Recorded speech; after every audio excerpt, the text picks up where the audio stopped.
Hello one, this is Sejyoti Garg. कैसे हैं आप सब? आई होप बहुत अच्छे होंगे एंड आप सबकी प्रिपरेशंस भी बहुत अच्छी चल रही होगी। बेटा, आपकी प्रिपरेशंस को इस लेवल से नेक्स्ट लेवल पे लेके आने के लिए मैं आपके लिए आज की वीडियो लेके आई हूँ। आज की वीडियो बहुत इम्पॉर्टेंट है। इवन एक बात बोलूँ, एक सीरीज़ ऑफ वीडियोस आने वाली है जो बहुत इम्पॉर्टेंट रहने वाली है और उस सीरीज़ का ये पहला वीडियो है। आप बोलोगे मैम बता तो क्या कवर करने वाले हैं। बेटा, इस वीडियो के अंदर जो इस सीरीज़ रहेगी इसके अंदर हम डिस्कस करने वाले हैं कि भैया हर चैप्टर के अंदर जितने भी इम्पॉर्टेंट क्वेश्चन या इम्पॉर्टेंट टॉपिक जो हैं वो हम डिस्कस करने वाले हैं। इम्पॉर्टेंट क्वेश्चन, इम्पॉर्टेंट टॉपिक से क्या मतलब है बेटा, मैंने ना यहाँ पे वो क्वेश्चंस पिक किए हैं जो इन दो पैरामीटर्स पे सेट बैठते हैं। पहला तो ये बेटा, वो क्वेश्चन जो मुझे लगता है कि एग्ज़ाम के अंदर जिनके आने के चांसेस थोड़े ज़्यादा हैं, पहला तो वो। दूसरा, वो क्वेश्चंस और वो टॉपिक मैंने डिस्कस किए हैं जो सबसे ज़्यादा इम्पॉर्टेंट जो मुझे लगते हैं कि भैया अगर ये क्वेश्चन आया तो बच्चे यहाँ पे गड़बड़ कर सकते हैं। वो क्वेश्चन जिनके अंदर गलती होने के चांसेस ज़्यादा हैं। जैसे मैं हर क्लास में बोलती हूँ कि ऑडिट के अंदर सबसे बड़ा प्रॉब्लम है कि बच्चा क्वेश्चन आइडेंटिफाई नहीं कर पाता। तो मुझे लगा क्यों ना हम जब ये मेन इशू है इसी को सॉल्व करें ना, तो हम क्वेश्चन डिस्कस करेंगे सो डेट हम पता लगा सकें कि किस तरीके के क्वेश्चन इस चैप्टर के अंदर से बन सकता है। तो हर चैप्टर का ये वीडियो आएगा। काफ़ी इम्पॉर्टेंट वीडियो है। मैं रेयरली कभी बोलती हूँ please share my video, but actually I am saying कि प्लीज़ ये वीडियो ज़्यादा से ज़्यादा बच्चों के साथ शेयर करना, ये पूरे सीरीज़ को ज़्यादा से ज़्यादा बच्चों के साथ शेयर करना।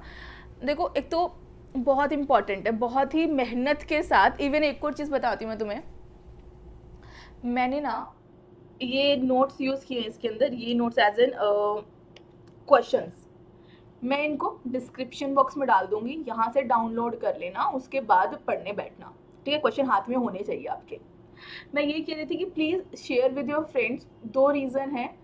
पहला तो बहुत मेहनत से क्वेश्चन चुन चुन के बनाए एंड आई वांट कि कोई भी बच्चा ये क्वेश्चन गलत अगर आ जाए तो गलत ना करके आए। दूसरी चीज़, सच्ची बताऊं तो बूस्ट मिलता है आप लोगों को। अगर रिस्पॉन्स अच्छा मिलता है, आप लोगों को पसंद आता है तो और काम करने की एनर्जी मिलती है। तो उस एनर्जी के लिए बोल रही हूँ, please share with your friends. ठीक है जी, चलो आज हम डिस्कस करेंगे इस सीरीज में सबसे पहला जो चैप्टर हम लेने वाले हैं वो हमारा रहेगा चैप्टर नंबर 1। सबसे पहले चैप्टर नंबर 1 के क्वेश्चन डिस्कस करेंगे। तो बेटा ये क्वेश्चन से मैं एक काम करती हूँ, क्यों ना फुल स्क्रीन पे आपको एक बार दिखा दूँ।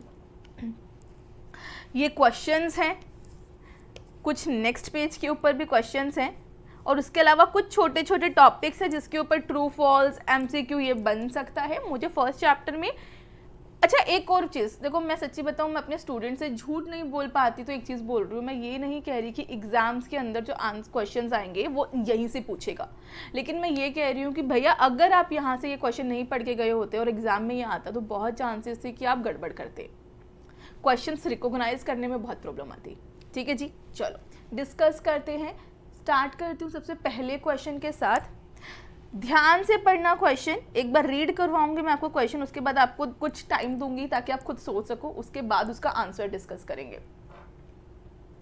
राइट जी, चलो पहला क्वेश्चन है, how an auditor can determine whether the relevant information is properly disclosed in financial statement explain।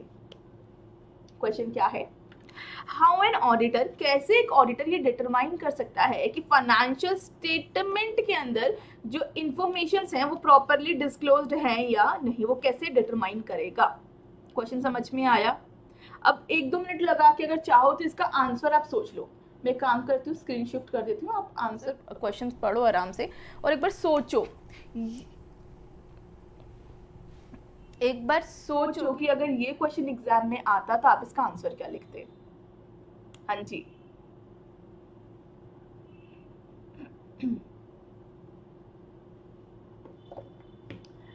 हो गया? चले जी, पहले तो दिल पे हाथ रख के सच्ची बताना कितने बच्चों को ये क्वेश्चन समझ में आया, वो ये रिकॉग्नाइज कर पाए कि हाँ ये क्वेश्चन कहाँ से आया है। सच्ची बताना। बेटा ये क्वेश्चन आपका बनता है आपके चैप्टर नंबर 1 के अंदर। एक टॉपिक है that is scope of audit, it is scope of audit. वहां पे एक छोटा सा क्वेश्चन बनता है। आपको पता है डायरेक्ट क्वेश्चन पूछा जाए आपसे कोई इश्यू नहीं, प्रॉब्लम यही आती है जहाँ पे इनडायरेक्ट क्वेश्चन बनते हैं। तो इसमें क्या आंसर आएगा बेटा, क्या फाइनेंशियल स्टेटमेंट के अंदर जो इन्फॉर्मेशन है वो प्रॉपरली डिस्क्लोज है कि नहीं है, ये डिटरमाइन करने के लिए ऑडिटर सिर्फ 2 चीजें देखेगा। पहला वो देखेगा, बेटा एक बात बता, फाइनेंशियल स्टेटमेंट कैसे बनते हैं?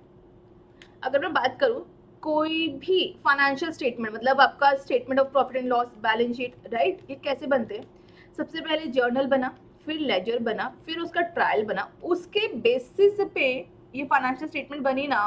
बेटा जो ये इंफॉर्मेशन है जिसके बेसिस पे फाइनल अकाउंट बनते हैं, ये क्या है? इनको हम बोलते हैं source data, books of account. ठीक है जी। तो आपको चेक करना है कि जो इंफॉर्मेशन, एक काम करते हैं दिखाती हूं मैं आपको, क्या चेक करना है कि फाइनेंशियल स्टेटमेंट के अंदर सारी इंफॉर्मेशन ठीक से डिस्क्लोज है कि नहीं है। तो इसके लिए आप 2 चीजें चेक करोगे। क्या? आप कंपेयर करोगे सोर्स डेटा और फाइनेंशियल स्टेटमेंट की इंफॉर्मेशन के बीच में। सोर्स डेटा जिसके बेसिस पे फाइनेंशियल स्टेटमेंट्स बनी है, उन दोनों को कंपेयर करोगे। ठीक है जी। दूसरी चीज, फाइनेंशियल स्टेटमेंट बनाते हुए मल्टीपल एरियाज हैं जहां मैनेजमेंट को अपनी जजमेंट लगानी पड़ती है। तो बेटा आप चेक करोगे कि मैनेजमेंट ने जो जजमेंट लगाई है क्या वो एप्रोप्रिएट है या नहीं। Consider the judgement of management, right जी। बहुत सारे बच्चे शायद ऐसे होंगे जिनको ये क्वेश्चन पढ़ के पहले तो समझ ही नहीं आया होगा कि है कहाँ से, राइट। बट आई थिंक अब कोई प्रॉब्लम आएगी नहीं। क्लियर? अब मैं शिफ्ट करती हूँ आपको नेक्स्ट क्वेश्चन पे। क्वेश्चन नंबर 2 एक बार रीड कर देती हूँ।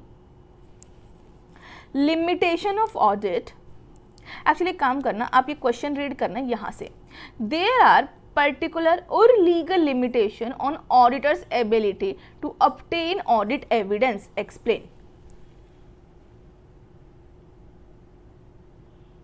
हाँ जी,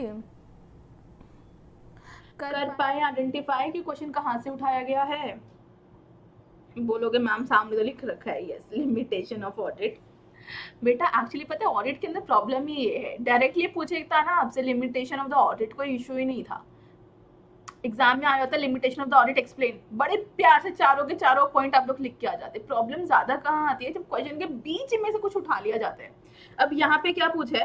क्वेश्चन आपका ये बनेगा, there are practical and the legal limitations on auditors ability to obtain audit evidence, explain, या गिव एग्जाम्पल कि कौन कौन से practical and the legal limitation है। अब बच्चा कंफ्यूज कि भाई ये तो मैंने कहीं पढ़ा नहीं।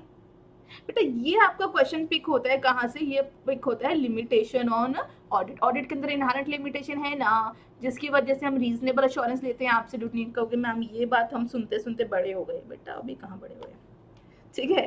तो 4 लिमिटेशंस हैं। कौन कौन सी है? 4 इनहेरेंट लिमिटेशन। पहला, नेचर ऑफ फाइनेंशियल स्टेटमेंट, कि भैया फाइनेंशियल स्टेटमेंट के अंदर ही कुछ आइटम्स ऐसी हैं जहाँ पे एस्टिमेशंस लगाता है मैनेजमेंट, जैसे कोई प्रोविजन बनाने के लिए। अब मैनेजमेंट ने बोला 10% प्रोविजन फॉर बैड डेट, जरूरी तो ना 10% ही होगा, हो सकता है नेक्स्ट ईयर 15% हो जाए, ठीक है ना। तो फाइनेंशियल स्टेटमेंट के जिसके ऊपर ओपिनियन देना, उसी में कुछ आइटम्स ऐसी हैं जिसके अंदर एस्टिमेशन लगाया, तो हम 100% इंश्योरेंस कहाँ से देते हैं। दूसरा है नेचर ऑफ ऑडिट प्रोसीजर। बेटा हम जो ऑडिट प्रोसीजर्स करते हैं हमारे ऊपर कुछ लीगल एंड प्रैक्टिकल लिमिटेशंस है, लीगल एंड प्रैक्टिकल लिमिटेशंस है, जिसकी वजह से हम 100% अश्योरेंस नहीं दे सकते। एग्जाम्पल, यही क्वेश्चन अभी आपसे पूछा गया था, explain the practical and the legal limitations on audit procedure to obtain audit evidence, explain.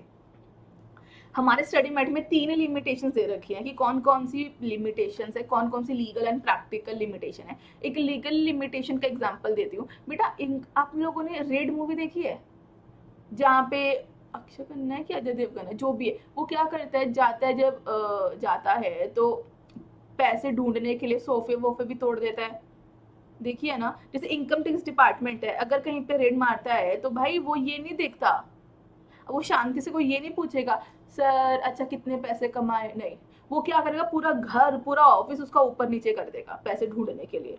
Movies में देखा होगा आपने। लेकिन हम क्या है, हम बिहेव करते हैं प्रोफेशनल बिहेवियर, हम परफॉर्म क्या करते हैं, प्रोफेशनल बिहेवियर, एथिकल रिक्वायरमेंट, याद आया। तो हम क्या करते हैं, बहुत तमीज से मैनेजमेंट को बोलते हैं कि सर हमें फाइनेंशियल इन्फॉर्मेशन दे दीजिए। बेटा जो मैनेजमेंट हमें फाइनेंशियल इन्फॉर्मेशन देता है हम वही चेक करते हैं, उससे ज्यादा नहीं। तो हमारे पास वो सर्च और सीजर वाला पावर नहीं है। तो पहली तो ये लीगल लिमिटेशंस कि हम सिर्फ वही इन्फॉर्मेशन चेक करते हैं मैनेजमेंट ने जो हमें इन्फॉर्मेशन दी। मान लो अब मैनेजमेंट ने हमसे कोई इन्फॉर्मेशन छुपा ली, अब हम क्या करेंगे, हमें तो पता भी नहीं चलेगा। तो इसीलिए हम रीजनेबल एश्योरेंस देते हैं, एब्सोल्यूट नहीं। दूसरा एक प्रैक्टिकल लिमिटेशन है। प्रैक्टिकल लिमिटेशन क्या है कि भैया फ्रॉड, ऑडिटर का ऑब्जेक्टिव क्या है ऑडिट करते हुए, फाइनेंशियल स्टेटमेंट के अंदर मिस स्टेटमेंट ढूंढना ना, उसके बेसिस पे अपना ओपिनियन देता है। और जो मिस स्टेटमेंट है ये दो तरह की हो सकती है, या तो मिस स्टेटमेंट का रीजन होगा एरर या फिर फ्रॉड, राइट। बेटा एरर का मतलब है जहां गलती से गलती हो गई, और फ्रॉड का मतलब है जो जानबूझ के गलती करी है। हम गलतियां ढूंढने गए हैं और कोई गलती अगर जानबूझ के की गई होगी तो उसको छुपाने के लिए भी तो काम किया होगा ना। तो कई बार हम कितना भी काम कर ले हम ये गलतियां नहीं ढूंढ पाते, स्पेसिफिकली जहाँ पे फ्रॉड इन्वॉल्व है। और जितना हायर लेवल मतलब मैनेजमेंट लेवल इन्वॉल्व होगा उतना ज्यादा डिफिकल्ट हो जाएगा। ठीक है जी। तो पहला लिमिटेशन क्या, मैनेजमेंट जो हमें इन्फॉर्मेशन देता है हम वही चेक करते हैं, हमारे पास कोई सर्च एंड सीजर वाले कोई पावर नहीं है। दूसरा, फ्रॉड के केस में और डिफिकल्ट है हमारे लिए उसको आइडेंटिफाई करना। एंड द लास्ट, हम ऑडिट करते हैं, इन्वेस्टिगेशन नहीं। These are the three limitation, three practical and legal limitations जिसकी वजह से हम सिर्फ रीजनेबल एश्योरेंस देते हैं, एब्सोल्यूट नहीं। क्लियर। आपका क्वेश्चन क्या था, आपका क्वेश्चन था, यहां से रीड करोगे आप, There are practical and the legal limitations on auditor's ability to obtain audit evidence explain। यहाँ पे अगर आपको ये नहीं पता होता ना कि चैप्टर नंबर 1 से, बहुत सारे बच्चे ना ढूंढ रहे होते हैं कि हमने ऐसे 500 के अंदर क्या क्या पढ़ा है, मजाक नहीं कर रही, ठीक है। तो ऐसे जो इनडायरेक्ट क्वेश्चन बनते हैं ना इनको बहुत ध्यान से टैकल करने का नीड होता है कि कहाँ से आए हैं। क्लियर। तो क्वेश्चन क्या है, there are practical and legal limitations on auditors ability to obtain audit evidence. तो बेटा आप इसका आंसर कैसे लिखोगे, आप एक्सप्लेन करोगे स्टार्टिंग में, देयर इज इनहेरेंट लिमिटेशन जिसकी वजह से हम रीजनेबल एश्योरेंस ले पाते हैं एंड एब्सोल्यूट नहीं। There is multiple reasons and one of is the nature of audit procedure. Then आप वो तीनों लिमिटेशन लिख दोगे। ऑडिट प्रोसीजर हमारे ऊपर कुछ प्रैक्टिकल एंड लीगल लिमिटेशंस हैं जिसकी वजह से हम रीजनेबल एश्योरेंस लेते हैं, एब्सोल्यूट नहीं। And these are the sub example, तीनों लिख दो। समझ पा रहे हो। इसका मतलब ये है कि आपको इस क्वेश्चन के अंदर पूरा का पूरा इनहेरेंट लिमिटेशन नहीं लिखना, आपको बस ऊपर लाइन लिखनी है कि देयर सम इनहेरेंट लिमिटेशन जिसकी वजह से हम रीजनेबल एश्योरेंस लेते हैं, एब्सोल्यूट नहीं। उसमें one of them is nature of audit procedures, हमारे ऊपर कुछ लीगल एंड प्रैक्टिकल लिमिटेशंस हैं जिसकी वजह से हम रीजनेबल एश्योरेंस नहीं ले पाते। उन लिमिटेशंस के दीज आर द 3 एग्जांपल्स। बात खत्म। बाकी 3 भी लिखने हैं क्या, नहीं, जब पूछा ये है तो बाकी 3 क्यों लिखोगे, राइट। चलो जी, अब आ जाते हैं तुम्हारे नेक्स्ट क्वेश्चन के ऊपर। नेक्स्ट क्वेश्चन जो आपका है दैट इज काफी इंपॉर्टेंट। मैं एक बार शिफ्ट कर रही हूँ आपको इस पे, just a minute. Next question is very important. ये वाला question one of my favourite question है। क्वेश्चन जरा रीड करते हैं। क्वेश्चन नंबर 3 क्वेश्चन है, if fraud is suspected and it specifically called upon to check the account whether fraud exist, explain. Question समझ में आया। If fraud is suspected and it is specifically called upon to check the account whether fraud exist, explain. बेटा दिल पे हाथ रख के बताना कि कितने लोग ये क्वेश्चन है तो समझ ही नहीं पाए हैं या पढ़ के सोच रहे हैं कि भैया हमने फ्रॉड वाले चैप्टर का ये क्वेश्चन है, गलती से मैम ने चैप्टर नंबर 1 पे लिख दिया। सच्ची दिल पे हाथ रख के सोचना। बेटा ये क्वेश्चन क्या बात कर रहे हैं, ये क्वेश्चन बोलता है अगर ऑडिटर या किसी को बुलाया जाए किस चीज के लिए, कोई क्लाइंट है आपका, मान लो कोई कंपनी है, उसको लग रहा है कि उसके यहाँ पे फ्रॉड हुआ है और आपको बुलाया जाए कि प्लीज चेक कर दीजिए फ्रॉड हुआ है या नहीं, एक्सप्लेन। बेटा पहली चीज याद रखना ये ऑडिट नहीं है। अगर किसी स्पेसिफिक ऑब्जेक्टिव, किसी स्पेसिफिक चीज को चेक करने के लिए बुलाया जाता है तो वो ऑडिट नहीं, इन्वेस्टिगेशन है। हम तो रेगुलर चेकिंग करने जाते हैं ना, हम तो बस ये देखने जाते हैं ना कि financial statement true and fair view दे रहा है कि नहीं दे रहा। स्पेसिफिकली कोई चीज चेक करने थोड़ी ना जाते हैं, हम तो ऑल ओवर चेक करते हैं कि एज पर एफआरएफ बनी है कि नहीं बनी। तो बेटा ये क्या है, if fraud is suspected it specifically called upon to check the amount whether fraud was really exist explain। तो बेटा यहाँ पे हमें क्या एक्सप्लेन करना है, इन्वेस्टिगेशन। हम पूरा का पूरा इन्वेस्टिगेशन का मतलब, उसका एग्जाम्पल, उसका ऑब्जेक्टिव लिख के आएंगे। चैप्टर नंबर 1 बेटा, चैप्टर नंबर 1 के अंदर ना there is a topic investigation. Actually हमारे पास टॉपिक है डिफरेंस बिटवीन, हमारे पास टॉपिक क्या है बेटा, हमारे पास टॉपिक है difference between investigation and audit. बस आप ये इन्वेस्टिगेशन वाला पार्ट लिख के आ जाना कि अगर किसी को फ्रॉड चेक करने के लिए बुलाया गया है तो वो इन्वेस्टिगेशन है। और इन्वेस्टिगेशन क्या है, it's implies systematic critical special examination of record for a specific purpose. याद है ना, मैं क्लास में एग्जाम्पल देती हूँ, कौन से वाला एग्जाम्पल बेटा, तुम डॉक्टर के पास गए रेगुलर चेकअप के रिगार्डिंग कि डॉक्टर वैसे तो कोई प्रॉब्लम नहीं है, रेगुलर चेकअप कर लो, है ना, तो वो ऑडिट है। लेकिन आपको हाथ में दर्द, आप डॉक्टर के पास गए, सर मुझे यहाँ पे ये प्रॉब्लम है, चेक कर लो क्यों है, तो वो इन्वेस्टिगेशन है। जब किसी स्पेसिफिक पर्पस के लिए एग्जामिनेशन होता है वो ऑडिट इन्वेस्टिगेशन होता है। जब जर्नली चेकिंग होती है कि सब ठीक ठाक है ना, ये इंश्योर करने के लिए, तो वो ऑडिट होता है। यहाँ पे क्लाइंट ने बोला कि सर मेरे यहाँ पे मुझे फ्रॉड लग रहा है, चेक कर दो कि फ्रॉड है कि नहीं है। वो ये नहीं कह रहा कि फाइनेंशियल स्टेटमेंट ठीक से बने कि बने, वो चेक करो। ये क्या है, इन्वेस्टिगेशन। तो इसमें आप लिख के क्या आओगे, इन्वेस्टिगेशन का मतलब आप लिख के आओगे कि इन्वेस्टिगेशन क्यों किया जाता है, किसी फैक्ट को सर्टेन करने के लिए, और यहाँ पे हमें आइडेंटिफाई करना है फ्रॉड है या नहीं है। ठीक है जी, ये वॉलेंटरी करवाया जाता है, इसके अंदर हम फाइनेंशियल नॉन फाइनेंशियल दोनों इन्फॉर्मेशन कवर करते हैं। बात समझ पा रहे हो? तो यहाँ पे आपको क्या एक्सप्लेन करना है, इन्वेस्टिगेशन। क्या मैम यहाँ पे हमें डिफरेंस लिख के आना ऑडिट और इन्वेस्टिगेशन में? नहीं, सिर्फ इन्वेस्टिगेशन एक्सप्लेन कराना, राइट। अब इसके बाद नेक्स्ट क्वेश्चन रीड करते हैं। नेक्स्ट बेसिकली क्वेश्चन नहीं है, सिर्फ फिल इन द ब्लैंक है। क्या, the matter of difficulty, time and the cost involved is not itself a valid basis for the auditor to omit an audit procedure for which there is dash। बहुत सारे बच्चे बोलेंगे ma'am कुछ नहीं समझ में आया, एक बार वापस बोलती हूँ। The matter of difficulty, time and the cost involved is not itself a valid basis for auditor to omit an audit procedure for which there is what। Question समझ में आया क्या बेटा? देख, जब भी हम ऑडिट करते हैं, एक सीए के पास 20 ऑडिट है मान लो, ठीक है। अब उसे सारे के सारे क्लाइंट्स का ऑडिट करके टाइमली सितंबर तक रिपोर्ट दे दी है। सर ये प्रैक्टिकली नहीं है कि हम हर किसी की हर एक ट्रांजैक्शन को चेक कर सके, पहली चीज। दूसरा, और कई बार क्या होता है, कुछ ट्रांजैक्शंस को चेक करने के लिए हमारे पास एक से ज्यादा मेथड होते हैं। लाइक आप इंस्पेक्शन भी कर सकते हो, आप एक्सटर्नल कंफर्मेशन भी ले सकते हो, मल्टीपल ऑडिट प्रोसीजर्स कर सकते हो। तो यहाँ पे ऑडिटर ना बैलेंस बनाते हैं कि उसे कौन सा प्रोसीजर करना है और कौन सा नहीं। सारे प्रोसीजर थोड़ी ना चेक करेंगे, है ना। लेकिन सर याद रखना, टाइम, कॉस्ट, इन सब के चक्कर में अब वो प्रोसीजर नहीं छोड़ सकते, ओमिट कर सकते। कौन सा बेटा? अगर किसी ट्रांजैक्शन को चेक करने का एक ही प्रोसीजर है, एक ही ऑडिट प्रोसीजर है, उसके अलावा कोई और no alternative procedure, no alternative procedure. अगर किसी ट्रांजैक्शन को चेक करने के लिए एक ही प्रोसीजर है तो फिर आप उस प्रोसीजर को छोड़ नहीं सकते।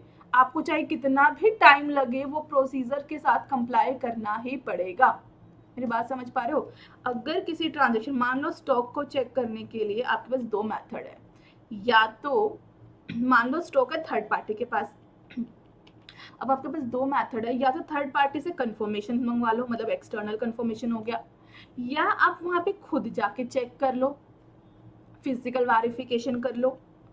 सर अब हुआ क्या, अब वहां पे मान लीजिए आपका क्लाइंट दिल्ली में रहता है, ये थर्ड पार्टी है कैलकाटा में। अब दिल्ली से कैलकाटा जाने के लिए टाइम भी लगेगा, कॉस्ट भी ज़्यादा लगेगा, तो आपने चूज किया कि मैं एक्सटर्नल कंफर्मेशन ही ले लेता हूँ, बात खत्म। ठीक है जी, आपने एक प्रोसीजर चूज कर लिया। लेकिन मान लो थर्ड पार्टी के पास स्टॉक है, एक्सटर्नल कंफर्मेशन आप उससे ले नहीं सकते, आपके सिर्फ एक ही मेथड बचता है, फिजिकल वेरिफिकेशन, खुद जाके चेक करना। अब दूसरा मेथड है नहीं, स्टॉक इज मटेरियल, छोड़ सकते नहीं हो। तो भैया अगर किसी ट्रांजैक्शन के रिगार्डिंग कोई ऑल्टरनेटिव प्रोसीजर नहीं है, नो ऑल्टरनेटिव प्रोसीजर, तो टाइम कॉस्ट की वजह से आप उसको छोड़ नहीं सकते। समझ पा रहे हो? द मैटर ऑफ डिफिकल्टी, कि डिफिकल्ट है ये प्रोसीजर तो, या टाइम कंज्यूमिंग है, या बहुत महंगा पड़ेगा, ये बोल के आप वो प्रोसीजर नहीं छोड़ सकते जिसके regarding there is no alternative procedure. ठीक है जी, चलो नेक्स्ट क्वेश्चन है,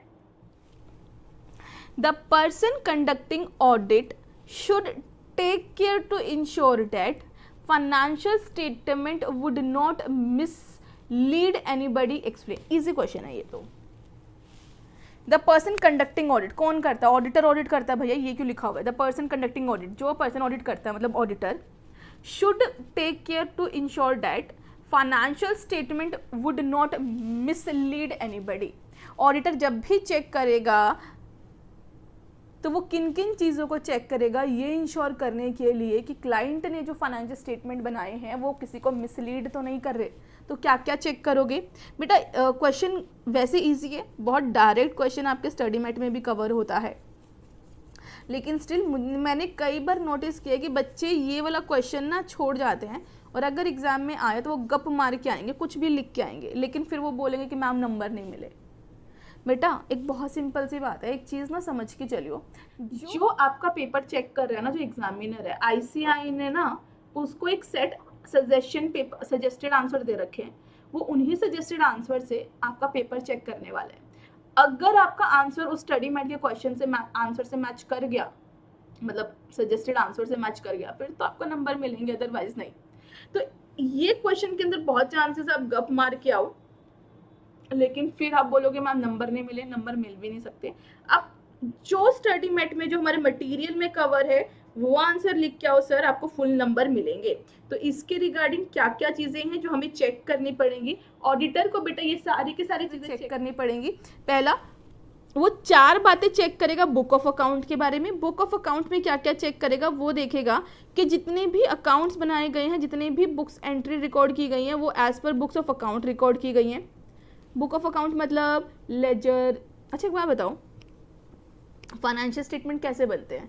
बेटा सबसे पहले किसी भी एंट्री की जर्नल एंट्री पास की होगी, फिर उसके लेजर बनेंगे, फिर उसका ट्रायल बनेगा, इस ट्रायल के बेसिस पे फाइनेंशियल स्टेटमेंट बनते हैं, मतलब profit and loss and balance sheet. ठीक है जी। तो जो ये जो इन्फॉर्मेशन है जिसके बेसिस पे फाइनेंशियल स्टेटमेंट बने उसको हम बोलते हैं बुक ऑफ अकाउंट।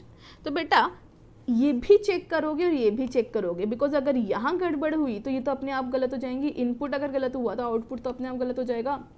तो बुक ऑफ अकाउंट में आपको क्या क्या चेक करना है? पहला आपको चेक करना है कि जितने भी अकाउंट, जितने भी लेजर्स बने हैं वो एज पर जर्नल एंट्री, मतलब as per book of account बने हैं कि नहीं बने।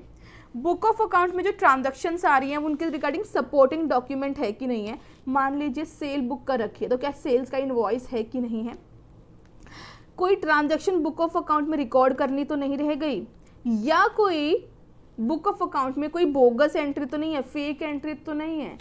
आप चेक करोगे कोई एंट्री छूटी ना हो, और आप चेक करोगे कोई एंट्री झूठी ना हो।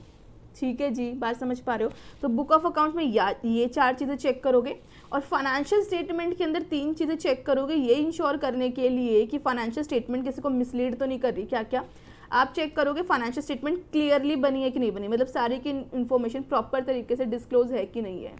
दूसरा, सारी information properly as per accounting policies principle classified है कि नहीं है, प्रॉपरली डिस्क्लोज है कि नहीं है as per FRF, as per accounting standard and account Ind AS। ठीक है जी। दूसरा, क्या फाइनेंशियल पोजीशन मतलब profit and loss account and balance sheet. Balance sheet क्या दिखाता है? आज के दिन हमारे पास कितने एसेट्स और लाइबिलिटी है, statement of profit and loss क्या दिखाते हैं कि इस साल हमने क्या कमाया, रिजल्ट क्या रहा। तो भैया जो ये फाइनेंशियल पोजीशंस हैं, क्या ये financial statement true and fair view दे रहे हैं कि नहीं दे रहे फाइनेंशियल पोजीशन का। तो दीज आर द पॉइंट जो ऑडिटर चेक करेगा ये इंश्योर करने के लिए कि फाइनेंशियल स्टेटमेंट किसी को मिसलीड तो नहीं कर रहे, राइट। काफ़ी डायरेक्ट क्वेश्चन था लेकिन इम्पॉर्टेंट था। उसके अलावा नेक्स्ट क्वेश्चन भी बेटा बहुत डायरेक्ट है लेकिन इस बार के लिए मुझे बहुत बहुत ज़्यादा इम्पोर्टेंट लग रहा है। क्वेश्चन क्या है, ethical requirement related to the audit of financial statement, कि भैया ऑडिट करते हुए ऑडिटर को किन किन एथिकल रिक्वायरमेंट्स के साथ कंप्लाई करना पड़ेगा। काफ़ी इम्पॉर्टेंट है इस बार के लिए। क्वेश्चन डिफिकल्ट नहीं है लेकिन इम्पॉर्टेंट बहुत है। हाँ जी, ये क्वेश्चन बहुत डायरेक्ट है लेकिन इस बार के लिए बहुत बहुत बहुत इंपॉर्टेंट है। इट इज़ एथिकल रिक्वायरमेंट्स, कि हमारे क्या क्या एथिकल रिक्वायरमेंट्स हैं। तो अगर मैं बात करूं एथिकल रिक्वायरमेंट्स की तो क्या क्या है बेटा, एक सेकंड जरा ध्यान से सुनना। 5 एथिकल रिक्वायरमेंट्स हैं। पहला है इंटीग्रिटी, ऑडिटर जब भी ऑडिट करेगा इंटीग्रिटी ऑनेस्टी को मेंटेन करते हुए करेगा। दूसरा है ऑब्जेक्टिविटी, बेटा जब भी अच्छा एक चीज़ बोलूँ, एक बार रीड कर लेते चलो वापस। इंटीग्रिटी है, ऑब्जेक्टिविटी है, professional competence and due care. Professional competence and due care का मतलब होता है बेटा हम करते हैं ऑडिट, जब भी हम ऑडिट करें तो ऑडिटर का रिस्पॉन्सिबिलिटी है कि वो अपनी क्वालिफिकेशन, अपनी knowledge to up to grade रखे, कि वो अपने क्लाइंट को जो सर्विसेज दे रहा है वो एकदम ए नंबर जाए। कॉम्पिटेंस का मतलब होता है कि ऑडिटर को टाइमली टाइम अपनी नॉलेज को अपग्रेड करना चाहिए जो जरूरी है उसकी सर्विसेज को प्रोवाइड करने के लिए। तो इसको बोला जाता है professional competence and due care. Maintain professional knowledge, what this is the maintain professional knowledge and skill at all level required to render competent professional services। ठीक है जी। नेक्स्ट इज कॉन्फिडेंशियलिटी, कि ऑडिटर कभी भी अपने क्लाइंट की information किसी को भी बिना क्लाइंट के परमिशन के शेयर नहीं करेगा। नेक्स्ट इज प्रोफेशनल बिहेवियर, कि जब भी हम ऑडिट करेंगे तो हम प्रोफेशनल बिहेवियर को मेंटेन करेंगे। प्रोफेशनल बिहेवियर का मतलब होता है कि हम ऐसा कुछ भी नहीं करेंगे जिसकी वजह से हमारे प्रोफेशन के ऊपर कोई भी उंगली उठा सके। जैसे मैंने अभी आपको बोला लिमिटेशन ऑफ ऑडिट, कि मैनेजमेंट ने जो हमें इन्फॉर्मेशन दी हम उसी को चेक करेंगे। ऐसा नहीं है मारपीट करो, मुझे पता है तूने फाइल छुपा के रखे, नो, वी बिहेव प्रोफेशनली। ठीक है जी। एंड द लास्ट इज, जब भी ये क्वेश्चन आएगा एथिकल रिक्वायरमेंट में ये 5 पॉइंट ही आएंगे, लेकिन प्लीज इस क्वेश्चन को एंड करते हुए ये लाइन पक्का लिखना, the auditor should be independent of the entity subject to the audit. ये लाइन से खत्म करना। Independence is not ethical requirement, independence is not ethical requirement. लेकिन जब भी एथिकल रिक्वायरमेंट लिखने के लिए आए ये 5 एथिकल रिक्वायरमेंट और लास्ट में इस लाइन के साथ क्वेश्चन एंड करोगे अगर आपको पूरे नंबर चाहिए तो। ठीक है जी।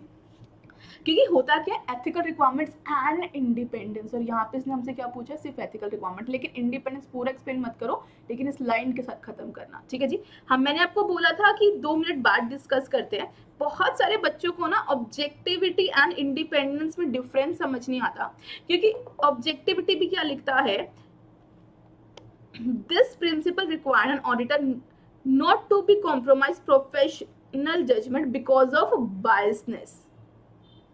राइट जी बेटा, ऑब्जेक्टिविटी एंड इंडिपेंडेंस, और इंडिपेंडेंस के अंदर भी हम पढ़ते हैं कि auditor should not be biased, he should be independent. Right, तो डिफरेंस क्या है ऑब्जेक्टिव एंड इंडिपेंडेंस के अंदर? बेटा देख, ऑडिटर को ना मल्टीपल डिसीजंस लेने पड़ते हैं पूरे के पूरे ऑडिट के अंदर, लाइक क्लाइंट का काम लूँ कि नहीं लूँ, कौन सा प्रोसीजर लूँ, कितने एविडेंस लूँ।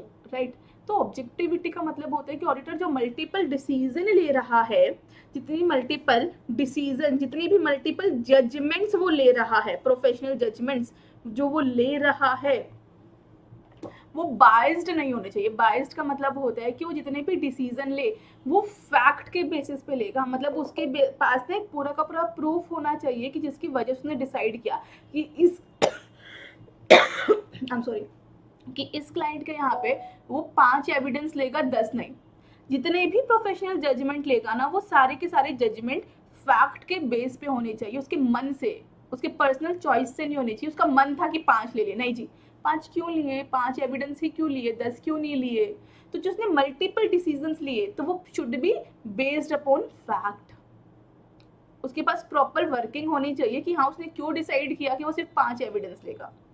मेरी बात समझ पा रहे हो? तो मल्टीपल जो जजमेंट्स लेगा वो फैक्ट के बेसिस पे होनी चाहिए। और जब मैं बात करती हूँ इंडिपेंडेंस, बेटा ऑब्जेक्टिविटी मेनली बात करती है प्रोफेशनल जजमेंट, जो मल्टीपल जजमेंट जो हमने ली है। और इंडिपेंडेंस बात करता है कि क्लाइंट क्या ऑडिट करते हुए शुड बी इंडिपेंडेंट, कि आपका जो ओपिनियन जाएगा वो किसी की वजह से गलत ना हो, आप किसी के इन्फ्लुएंस में ओपिनियन ना दो। Independence is more over about the opinion and objectivity is more over the professional judgment, जो मल्टीपल जजमेंट्स लगाई हैं, पहली चीज।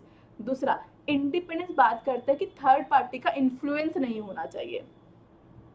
ऑब्जेक्टिविटी बोलते हैं कि भाई जो भी डिसीजन लो वो फैक्ट के बेसिस पे लो, अपने मन से नहीं लोगे। मेरी बात समझ पा रहे हो? तो this is the difference between the objectivity and independence. Although these are the 5 ethical requirement, इस बार के लिए काफी काफी काफी ज्यादा इंपॉर्टेंट है। प्लीज ध्यान से पढ़ के जाना सब कुछ, सारे एस्पेक्ट। ये 5 एथिकल रिक्वायरमेंट है। इंडिपेंडेंस भी इंपॉर्टेंट है, हमने लिखा भी हुआ ये क्वेश्चन। दूसरा, डायरेक्टली भी पूछ सकता है एक्सप्लेन द एथिकल रिक्वायरमेंट। दूसरा बोल सकता है ISEBI ने कुछ फंडामेंटल प्रिंसिपल दिए हैं, तो वो कौन कौन से फंडामेंटल प्रिंसिपल है। तो आपके पास है फंडामेंटल प्रिंसिपल कौन कौन से, तब भी यही क्वेश्चन है। एथिकल रिक्वायरमेंट पूछे तब भी यही क्वेश्चन है। ठीक है जी, चलो अब आ जाते हैं हमारे नेक्स्ट क्वेश्चन के ऊपर, जो कि है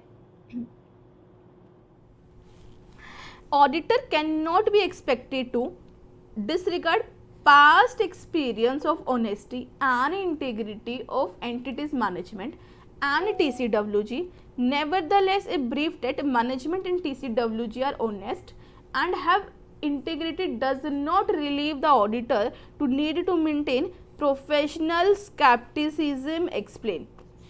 क्वेश्चन समझ में आया? एक बार रीड कर लो, take a 2 minutes.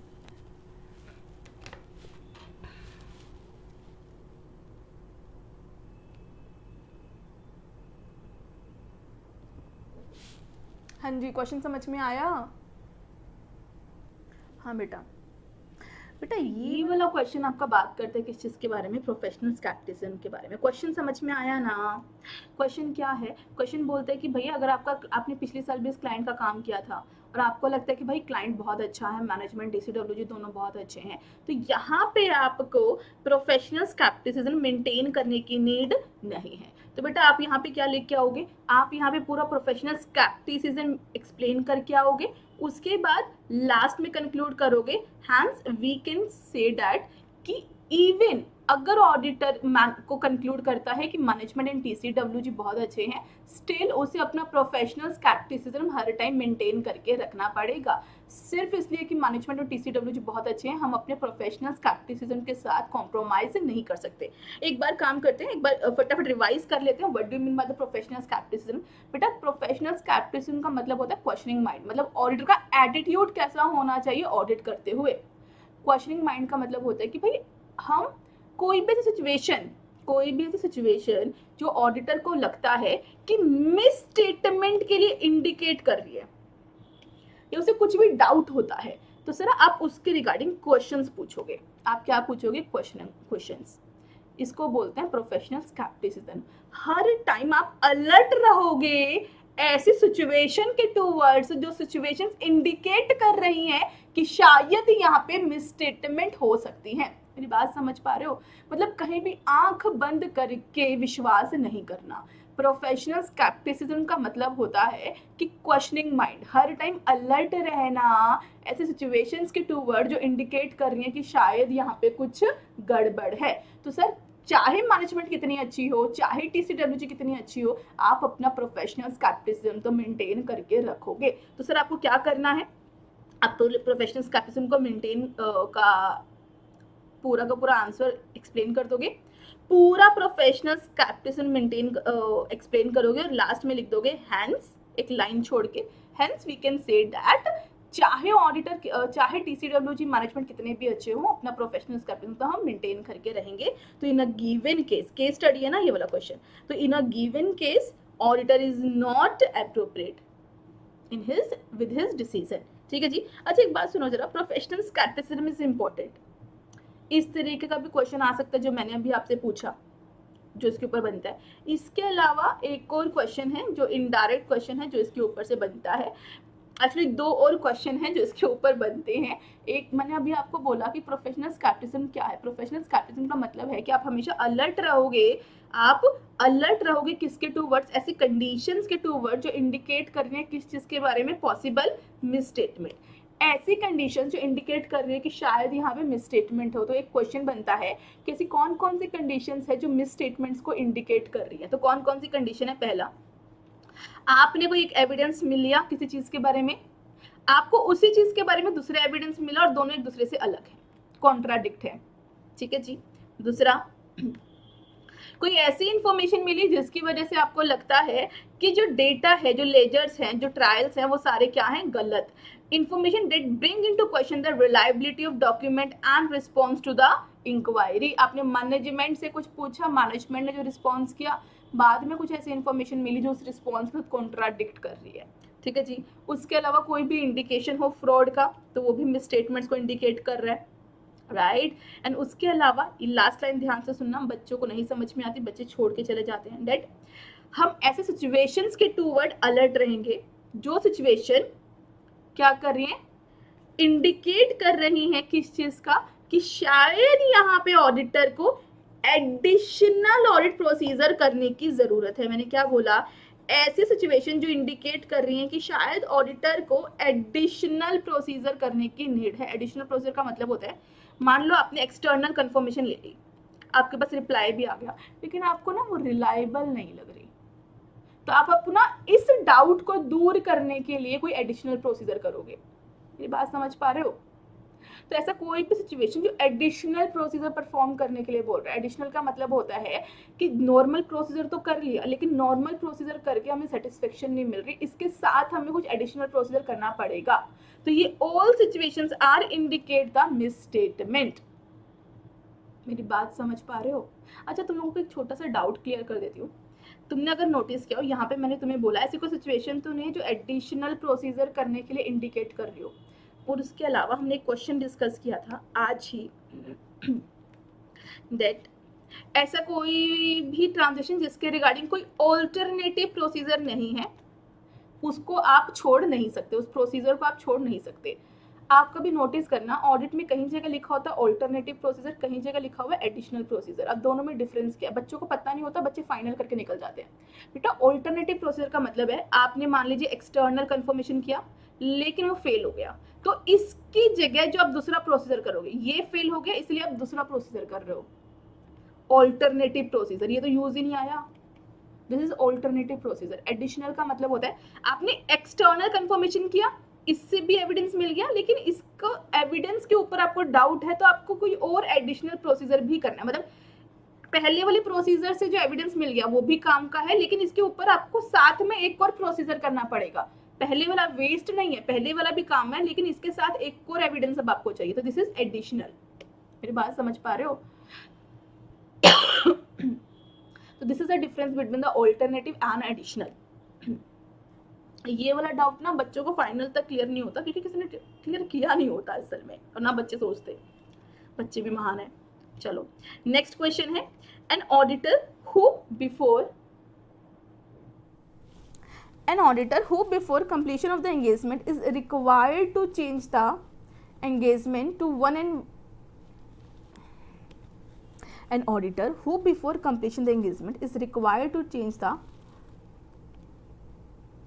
terms of engagement to which provide a lower level of the assurance could consider the appropriate to do so. Explain the circumstance which may contribute toward a request from a client for the auditor to change the engagement. जरा ध्यान से question पढ़ो और सोचो ये कहाँ से पूछा गया है।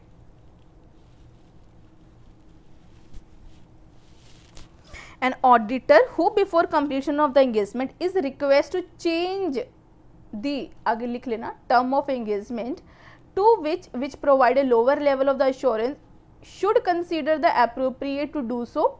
Explain the circumstance which may contribute toward a request from the client for the auditor to change the engagement. Please explain. Read and explain. हाँ जी, क्वेश्चन आइडेंटिफाई कर पाए कहाँ से आया है? राइट, कर पाए होंगे, ये वाला क्वेश्चन तो आइडेंटिफाई कर पाए होंगे। बेटा ये क्वेश्चन कहाँ से पूछा, ये क्वेश्चन पूछा गया है ऐसे 210 से। Audit complete before the completion of the engagement, audit complete होने से पहले अगर क्लाइंट आपसे रिक्वेस्ट करे किसी टर्म को चेंज करने की और उस टर्म्स की वजह से आपको लोअर लेवल ऑफ एश्योरेंस मिलेगा, रीजनेबल भी नहीं मिल पा रहा, तो आप क्या करोगे? ठीक है, explain the circumstance which may contribute toward a request from the client for the auditor to change the engagement। समझ पा रहे हो? सच्ची बताना, आप लोगों को लगा ना यहाँ पे हम बात कर रहे हैं कि अगर क्लाइंट ने रिक्वेस्ट करी है एग्रीमेंट को चेंज करने के लिए तो क्या हम चेंज करेंगे कि नहीं करेंगे? तो बहुत सारे बच्चे बोलेंगे यस मैम, हमें यहाँ पे लिखना है कि रीजनेबल है या नहीं है, अगर रीजनेबल है तो चेंज कर देंगे, अगर रीजनेबल नहीं है तो नहीं चेंज करेंगे। यही सोच रहे हो ना? बेटा ध्यान से पढ़ना, क्वेश्चन ने क्या पूछा है? क्वेश्चन ने पूछा है भैया explain the circumstance which may contribute a request from the client to the auditor to change the engagement। कि भैया कौन कौन से circumstance है जिसकी वजह से शायद क्लाइंट आपको एंगेजमेंट लेटर में चेंज करने के लिए बोल दे। यहाँ पे ये नहीं पूछा चेंज करेंगे कि नहीं करेंगे, आपको क्या करना है अगर लोअर लेवल ऑफ एश्योरेंस मिल रहा है, ये नहीं पूछा। उसने पूछा explain the circumstance which may contribute toward a request from the, कौन कौन सिचुएशन है जिसकी वजह से मैनेजमेंट आपको बोल सकती है एग्रीमेंट में चेंज करने के लिए। तो बेसिकली आपका ऐसे 210 तीन सिचुएशन डिस्कस करता है। पहला, चेंज इन सर्कमस्टांस, स्टार्टिंग में 210 के अंदर जब एग्रीमेंट साइन किया था कुछ और सिचुएशन थी, अब कुछ और है। मिसअंडरस्टैंडिंग 210, स्टार्टिंग में जब साइन किया था तब समझ में नहीं आया था, जब ऑडिट हो रहा है तो उसको ऑडिट का नेचर समझ में आता है, misunderstanding between the client and auditor. And the last, auditor management आपके स्कोप को लिमिट करना चाहता है। आप बोलोगे मैम ये तो रीजनेबल नहीं है, बात वो है ही नहीं, रीजनेबल है या नहीं है वो तो ऑब्वियस है, रीजनेबल होगा तभी एक्सेप्ट करेंगे, अगर रीजनेबल नहीं होगा तो हम एक्सेप्ट नहीं करेंगे, काम छोड़ देंगे। लेकिन क्वेश्चन क्या है, मतलब एग्जाम में एग्जामिनर ने क्या पूछा बेटा एग्जामिनर ने पूछा है कौन कौन से सर्कमस्टांस हैं जिसकी वजह से क्लाइंट आपसे रिक्वेस्ट कर सकते हैं। दीज आर द 3 सर्कमस्टांस जिसकी वजह से क्लाइंट आपको रिक्वेस्ट कर सकता है। अब मानना है या नहीं मानना ये यहाँ पे आ जाता है, रीजनेबल है या नहीं है। लेकिन यहाँ पे आपको सिर्फ ये 3 सर्कमस्टांस लिखने हैं, जो ये 3 सर्कमस्टांस लिखाया होगा उसको नंबर मिलेंगे, जिसने नहीं लिखे सर उसको नंबर नहीं मिलेंगे। फिर आप सोचोगे मैम हम तो लिख के आए थे रीजनेबल अनरीजनेबल, लेकिन ये तो पूछा ही नहीं। पूछा है कि कौन कौन से सर्कमस्टांस है जिसकी वजह से क्लाइंट आपसे रिक्वेस्ट कर सकता है। ठीक है, मैं एक एडवाइस देती हूँ कि बच्चों को प्लीज कुछ और करो ना करो, आंसर लिखने से पहले क्वेश्चन को एटलीस्ट 2-3 बार ठीक से पढ़ना कि एग्जामिनर ने पूछा क्या है। राइट, नेक्स्ट क्वेश्चन है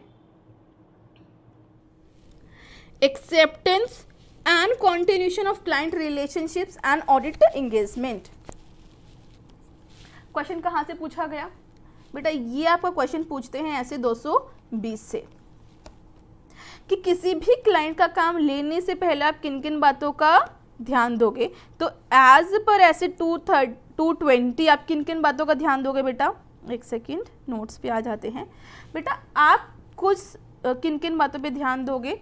आप देखोगे आपके क्लाइंट का integrity of owner and TCWG। दूसरा, पहले तो आप देखोगे क्लाइंट का इंटीग्रिटी, पहले तो आप क्या देखोगे क्लाइंट का इंटीग्रिटी, फिर आप देखोगे क्या आपके पास कंपिटेंट टीम है कि नहीं है। क्लाइंट तो बढ़िया, लेकिन आपके पास क्या प्रॉपर टीम और नॉलेज है कि नहीं है इस क्लाइंट का काम करने के लिए, कैपेबल एंड कंपिटेंट टीम है या नहीं है। दूसरा, क्या इस क्लाइंट के यहाँ पे आप एथिकल रिक्वायरमेंट इंक्लूडिंग इंडिपेंडेंस के साथ काम कर पाओगे या नहीं कर पाओगे। एंड थर्ड, अगर पिछले साल भी ऑडिट किया था तो पिछले साल ऑडिट करते हुए अगर कोई सिग्निफिकेंट मैटर था तो उसको भी ध्यान में रखोगे। मान लो पिछली बार फ्रॉड मिला, सर पिछली बार फ्रॉड मिला इस बार क्यों काम करना है, ये बात समझ पा रहे हो? तो ऐसे 220 बोलते हैं किसी भी क्लाइंट का काम एक्सेप्ट और कंटिन्यू करने से पहले आप इन 4 चीजों का ध्यान दोगे। बहुत ही important question, right. Next question जो है आपका वो है, just a minute, next page पे आ जाते हैं। बहुत इंपॉर्टेंट क्वेश्चन, इंपॉर्टेंट इसलिए अगर पेपर में आया तो शायद बच्चे आइडेंटिफाई ना कर पाई कि क्वेश्चन है क्या। क्वेश्चन है how addressing personal issue help the firm. क्या ये क्वेश्चन किसी को समझ में आया?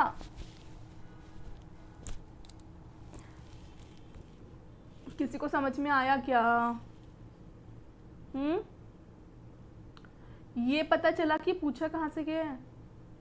हाँ जी बेटा, ये क्वेश्चन आपका पिक किया गया है कहाँ से? ये आता है आपका ऐसे 220 के अंदर।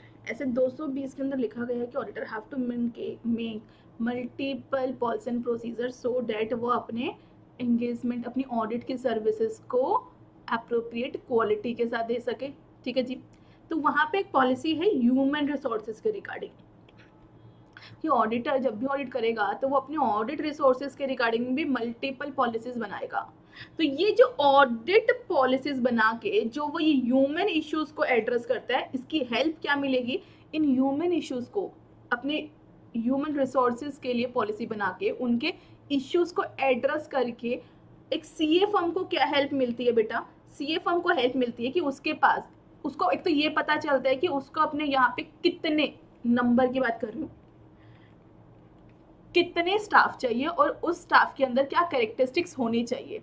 ठीक है, पहला तो वो असर्टेन कर पाता है, आइडेंटिफाई कर पाता है कि भाई उसे कितना स्टाफ चाहिए और कैसा चाहिए। दूसरा, ये पॉलिसी बना के हेल्प मिलती है उसको कॉम्पिटेंस एंड कैपेबल स्टाफ को सेलेक्ट करने में। मेरी बात समझ पा रहे हो बेटा? बहुत छोटा सा क्वेश्चन है, इसका बहुत छोटा सा आंसर है कि अगर एज पर 220, एज पर ऐसे 220 अगर अप्रोप्रिएट ह्यूमन रिसोर्सेज के रिगार्डिंग पॉलिसी बनाई जाए, अगर ह्यूमन रिसोर्सेज के रिगार्डिंग पॉलिसी बनाई जाए तो वो किस चीज में हेल्प करेगा बेटा? वो हेल्प करेगा आइडेंटिफाई करने में। वो दो हेल्प करेगा। यहाँ पे बच्चे या तो लिख के ही नहीं आएंगे फिर गप मार के आएंगे बेटा, याद रखना सिर्फ दो चीज लिख के आना, पूरे नंबर मिलेंगे। ये पॉलिसीज हेल्प करती हैं, पहला क्या? नंबर आइडेंटिफाई करने में, असर्टेन द कितने नंबर ऑफ, मतलब कितने स्टाफ सफिशिएंट रहेगा और स्टाफ के अंदर क्या क्या नॉलेज होनी चाहिए ये डिटरमाइन करने में। दूसरा, स्टाफ को सेलेक्ट करने में कि भैया कॉम्पिटेंस एंड कैपेबल स्टाफ को सेलेक्ट करने में हेल्प करती है। पहले सर्टेन करने में, डिटरमाइन करने में हेल्प करता है कि कितना स्टाफ चाहिए, कैसा स्टाफ चाहिए। दूसरा, ये पॉलिसी हेल्प करती है उनको सेलेक्ट करने में, किनको कॉम्पिटेंस एंड कैपेबल स्टाफ को सेलेक्ट करने में। मेरी बात समझ पा रहे हो? ठीक है जी। नेक्स्ट आपका क्वेश्चन आता है engagement performance. Again important question, ऐसे 220 से ही उठाया गया है कि एंगेजमेंट परफॉर्मेंस ऑडिट करते हुए हम ऐसे कौन कौन से पॉलिसी एंड प्रोसीजर बनाएंगे कि हमारे ऑडिट का क्वालिटी अच्छा जाए। ठीक है जी, काफ़ी इंपॉर्टेंट है। हाँ जी, तो वो कौन काम करते हुए, एंगेजमेंट परफॉर्म करते हुए वो एज पर ऐसे 220 किन किन चीज़ों के बारे में पॉलिसी बनाएगा कि उसके काम का क्वालिटी मेंटेन। बेटा एक बात बता, ऐसे 220 किस लिए बनाया गया? ऐसे 220 ने क्या बोला कि ऑडिटर को जब भी ऑडिट करना है, मतलब ऑडिट करते हुए कुछ ऑडिट करते हुए कुछ पॉलिसी एंड प्रोसीजर बनाएगा जिनका यूज करके वो अपने काम, मतलब ऑडिट की क्वालिटी को मेंटेन रख सके। ठीक है जी। तो जैसे उसने मल्टीपल पॉलिसीज बताई, उसने बताया कि आपको पॉलिसी बनानी है कि किस क्लाइंट का काम लेना है किसका नहीं, आपको अपने ह्यूमन रिसोर्सेज के रिगार्डिंग पॉलिसी बनानी है। फिर उसने बोला एंगेजमेंट परफॉर्मेंस, काम करते हुए भी आपको कुछ पॉलिसीज बनानी है जिससे आपके काम का क्वालिटी मेंटेन हो सके। तो आप किस किस चीज़ के रिगार्डिंग पॉलिसी बनाओगे बेटा? आप पॉलिसी बनाओगे कि आपके स्टाफ का ट्रेनिंग सुपरवाइज कैसे होगा।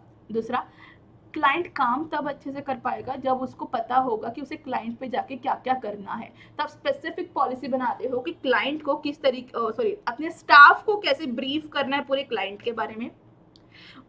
स्टाफ के किए गए काम को कौन रिव्यू करेगा, कैसे रिव्यू करेगा, डिफरेंट जो जजमेंट ली गई हैं वो कैसे ली जाएंगी, सारे के सारे काम का वर्किंग डॉक्यूमेंटेशन कैसे मेंटेन होएगा, एंड द लास्ट, जितनी भी पॉलिसीज बनाई हैं उनको एक्टिव कैसे रखना है। सिर्फ पॉलिसी बना के थोड़ी ना काम चलेगा, वो एक्चुअल में यूज भी तो होनी चाहिए। तो दीज आर द एरियाज जिसके रिगार्डिंग ऑडिट करते हुए, एंगेजमेंट परफॉर्म करते हुए ऑडिटर को पॉलिसी बनानी पड़ेगी। बेटा ऐसे 220 ने क्या बात करी? ऐसे 220 ने बोला कि ऑडिटर को मल्टीपल चीजों के बारे में पॉलिसी बनानी है सो डैट उसके काम का, उसके ऑडिट का क्वालिटी वो मेंटेन रह सके। उसने बोला कि आप पॉलिसी बनाओगे एथिकल रिक्वायरमेंट्स कैसे कंप्लाई होंगे इसके बारे में, आप पॉलिसी बनाओगे क्लाइंट का काम लेना है या नहीं लेना इसके बारे में, आप अपने ह्यूमन रिसोर्सेज के बारे में भी पॉलिसी बनाओगे, और जब आप एक्चुअल में ऑडिट करने जाओगे तो आप इन सारी चीज़ों के बारे में पॉलिसी बनाओगे सो दैट आपके काम का क्वालिटी आप मेंटेन रख सको। राइट, समझ में आया? ठीक है जी, अब चलते हैं हमारे नेक्स्ट क्वेश्चन के ऊपर, एंड द लास्ट क्वेश्चन। उसके बाद तो कुछ इंपॉर्टेंट बातें हैं जो मुझे लगता है कि जिसका आपको ध्यान रखना चाहिए। है क्या है?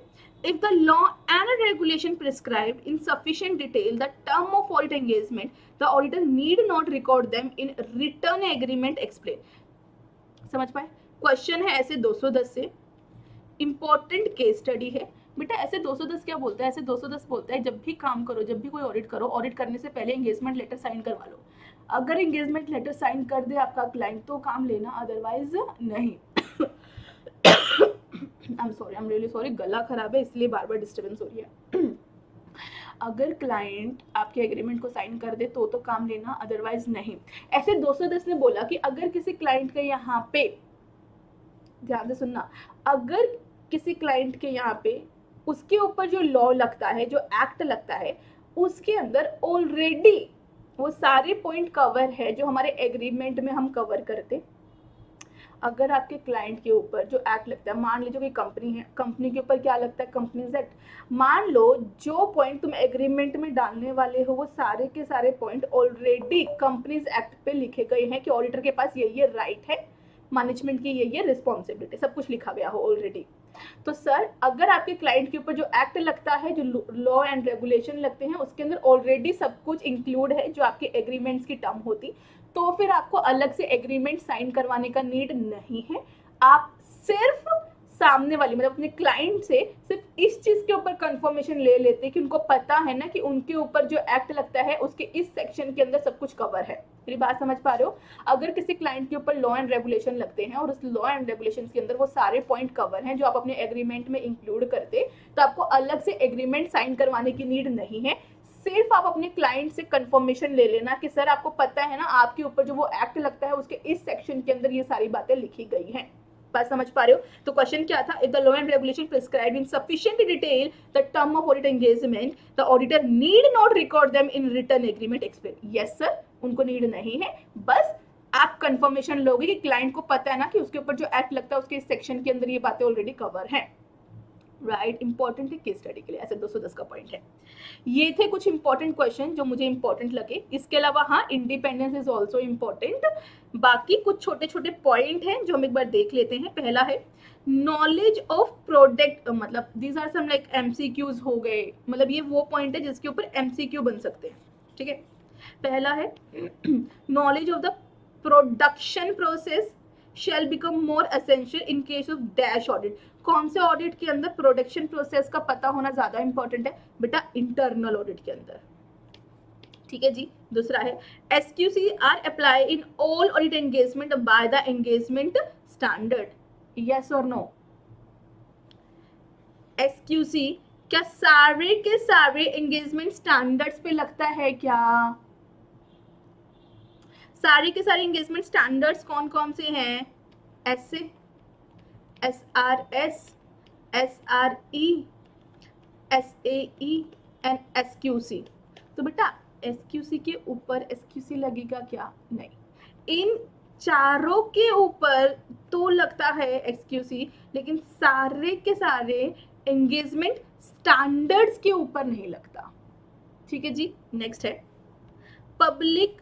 अच्छा एक बार बताओ, ऑडिट दो तरह का होता है ना, voluntary and statutory audit. Statutory audit जहाँ पे कोई ऑडिट करवाता है बिकॉज उसने लॉ ने बोला है, लेकिन बहुत सारे ऐसे ऑर्गेनाइजेशन है जिसके ऊपर जो लॉ एंड रेगुलेशन कुछ नहीं कहते लेकिन वो वॉलेंट्री ऑडिट करवाते हैं।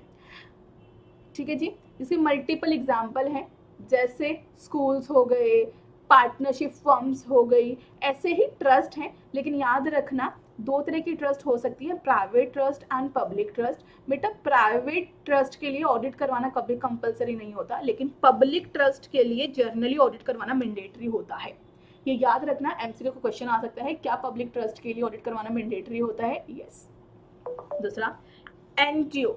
एनपीओ जनरली ऑडिट क्यों करवाते हैं? बिकॉज देयर इंटरनल रूल है। एमसीक्यू क्वेश्चन बन सकता है कि एनपीओ क्यों ऑडिट करवाते हैं?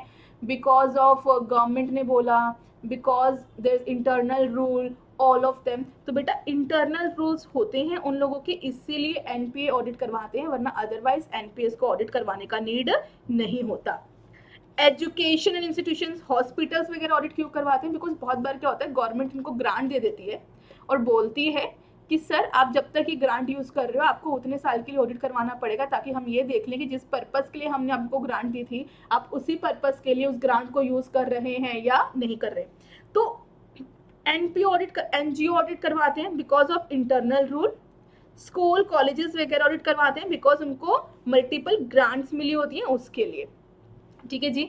उसके अलावा एक बहुत इजी सा क्वेश्चन है आपका, that is benefit of audit. सारे बच्चों को रट्टा होगा, लेकिन अगर आप स्टडी मेट में जाओगे तो उस क्वेश्चन की स्टार्टिंग मतलब एडवांटेज ऑफ ऑडिट के ऊपर एक सबसे पहले एक लाइन लिखी गई है, that is chief utility of audit. Chief utility का मतलब होता है कि सबसे इंपॉर्टेंट चीज क्या है ऑडिट की। तो बेटा सबसे इंपॉर्टेंट चीज क्या है, ये आपको बेस देती है, किसको, ऑडिटर को बेस देती है किसके बारे में? रिलायबिलिटी ऑफ फाइनेंशियल स्टेटमेंट के बारे में। ऑडिट करके ऑडिटर को क्या पता चलता है कि फाइनेंशियल स्टेटमेंट रिलायबल है या नहीं। तो ऑडिट की चीफ यूटिलिटी क्या है? चीफ यूटिलिटी का मतलब होता है कि सबसे इंपॉर्टेंट बेनिफिट क्या है? सर ये फाइनेंशियल स्टेटमेंट के रिलायबिलिटी के बारे में कंफर्मेशन देती है कि फाइनेंशियल स्टेटमेंट रिलायबल है या नहीं। बहुत बेसिक था आई नो, लेकिन अगर इसके ऊपर एमसीक्यू बनता है तो बहुत चांसेस आप गड़बड़ कर दो। चीफ यूटिलिटी ऑफ ऑडिट क्या है? Reliable financial statement, assurance about reliable financial statement, right. Next आपका आता है, मैं काम करती हूँ स्क्रीन पे शिफ्ट कर देती हूँ ताकि आपको दिख जाए सब कुछ एक सेकंड। नेक्स्ट आपका क्वेश्चन बनता है, नेक्स्ट क्वेश्चन है, the field of audit as discipline in simple word involve the review of various. The field of audit as a discipline in simple words involve review of various. क्या है भैया? Review of various assertion. Audit के अंदर हम क्या करते हैं? Different assertions को चेक करते हैं। ठीक है जी। नेक्स्ट है, if for any reason a member has not been able to perform an audit in accordance with the standards, his report should draw attention to the material dispatcher thereof. Auditor will be expected to follow the statement in audit commencing on and after the date specified in statement, standards in audit commencing on and after the date specified in a statement। बेटा actually this is not the fill in the blanks. ये एक छोटा सा point था जो मुझे आपके लिए हाईलाइट करना था कि भैया देखो एज पर ऐसे 200 ऑडिटर का रिस्पॉन्सिबिलिटी है कि वो जितने भी रेलिवेंट स्टैंडर्ड है, रेलिवेंट का मतलब है इस क्लाइंट के यहाँ पे जितने भी स्टैंडर्ड लगते हैं उन सबके साथ कंप्लाई करे। और अगर किसी केस में ऑडिटर नहीं कंप्लाई कर पाता तो उसको अपनी ऑडिट रिपोर्ट के अंदर लिखना पड़ता है कि भैया मैं यहाँ पे स्टैंडर्ड के साथ कंप्लाई नहीं कर पाया। ठीक है जी। इसके अलावा एक छोटा सा पॉइंट देखना, मैं इसलिए बता रही हूँ पॉइंट क्योंकि एग्जाम में कुछ भी पूछ सकते हैं। ठीक है। और ये स्टडी मैट में अगर ये लाइन कवर है तो इसमें से क्वेश्चन बन सकता है। सर देखो आपने कभी नोटिस किया होना तो हर स्टैंडर्ड के ना लास्ट में डेट लिखी होती है। वो डेट का मतलब होता है वो किस दिन आया। ठीक है जी। तो स्टैंडर्ड जर्नली कब एप्लीकेबल होते हैं? जो ये डेट लिखी होती है इसके बाद जो भी फाइनेंशियल स्टेटमेंट बनती है उनके बाद जितने भी ऑडिट होते हैं उन सब के ऊपर वो स्टैंडर्ड एप्लीकेबल होता है। जिस दिन वो आते हैं उसके बाद से वो एप्लीकेबल हो जाते हैं। या तो ये डेट लिखी होगी, अदरवाइज जिस डेट पे आया उस डेट पे स्पेसिफाइड नहीं है। हो सकता है कोई स्टैंडर्ड आया 2010 के अंदर लेकिन उसने बोला कि इसको अप्लाई करना 2 साल बाद। ठीक है। तो या तो जो स्टैंडर्ड की डेट होगी इफेक्टिव डेट उस दिन से इफेक्टिव हो जाएगा जिस दिन वो आएगा, अदरवाइज कई बार स्टैंडर्ड बोल देता है कि सर हम आ गए हैं लेकिन हमें अप्लाई करना नेक्स्ट ईयर से। ठीक है जी। तो क्या लिखा है? Auditor will be expected to follow standards in audit commencing on and after the date specified in statement। जो ऊपर इफेक्टिव डेट आ रही होती है ना उस दिन के बाद जो भी ऑडिट होंगे उसके अंदर उस स्टैंडर्ड को यूज किया जाएगा अनलेस अनटिल स्टैंडर्ड ने स्पेसिफिकली कोई और डेट बता रखी हो। राइट। ठीक है जी। लास्ट पॉइंट एक और अगेन छोटी सी स्टेटमेंट है जो मुझे लगता है कि आपको पता होनी चाहिए कि भैया एथिक्स क्या होते हैं? What do mean by the ethics? इसका सिंपल मीनिंग होता है they are the principles of conduct governing an individual group and individual. कोई भी ऐसे प्रिंसिपल जो किसी काम को करने के लिए किसी ग्रुप को गवर्न करते हैं। मान लीजिए डॉक्टर कैसे काम करते हैं, उनके जो कंडक्ट है, उनके जो उनकी जो एथिक्स वैल्यू है उसके अकॉर्डिंग। तो ऑडिटर कैसे काम करता है? अपने एथिक्स के अकॉर्डिंग। एथिक्स का मतलब होता है प्रिंसिपल जो फॉलो करने होते हैं किसी काम को करने के लिए। तो these are nothing, they are the principle. Clear?